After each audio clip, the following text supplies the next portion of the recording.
He was not a man willing to have a detailed conversation about our right to be there.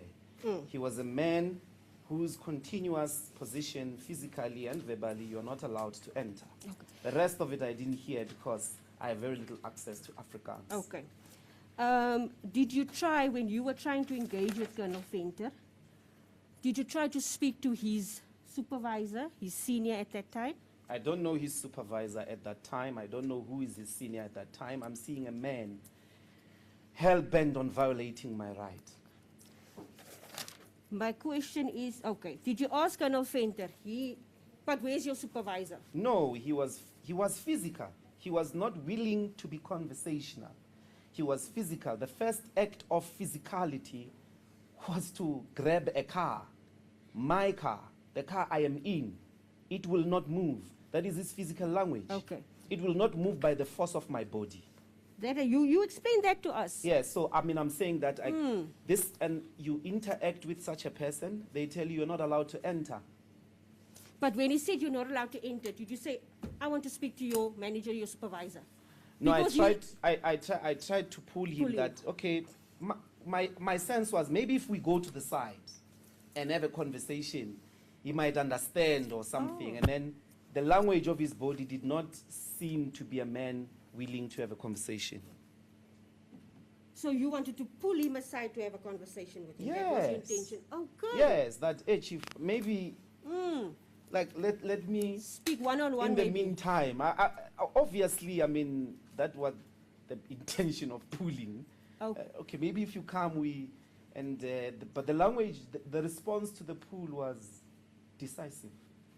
So he was not happy that you are now pulling on him? I don't know the state of his emotions, but it was decisive, it was forceful. When he pulled back, it was forceful? It was forceful. He pulled pushing.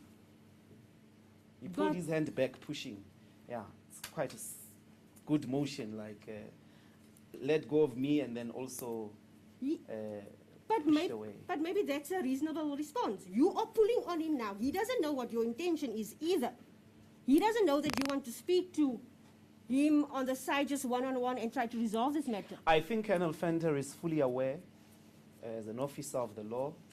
He's been canvassed from the driver, he's been canvassed from the president of the EFF. I'm now canvassing him. It's very clear what his intention is. It's very clear what his state of mind is at that point. But I disagree with you. And the reason I disagree with you is because, as you explained, you were talking to him, you were asking him, what are you doing? We have a right of way. And he said, Colonel Venter, you are not allowed to enter. And then you pulled him on his arm, as you said. He, at that moment, doesn't know what your intention is either. He is just seeing somebody pulling on my arm. I disagree back. I think Colonel Venter understood what he was doing. I think Colonel Venter had been canvassed. I was not the first person to engage him about our right to be there. I was not the first person to explain that we have credentials. I was wearing my credential on my neck at all material times. You are not allowed to enter was a very full-blown statement that you are not going to enter, because it is said in a position of physically blocking the car.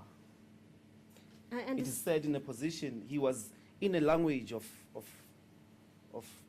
the physique now. He was, I'm not sure how else we are supposed to read a police officer physically blocking your car whilst you are trying to get an explanation of, I've got a tag, the car has a permit, on what grounds are you not allowing us? He goes and blocks the car with his body.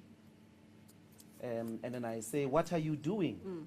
You're not allowed to enter, but we have all the rights to be here. What do you mean? So I tried to pull him, and he was much more forceful. And then I pushed to try and take him away from the car, because now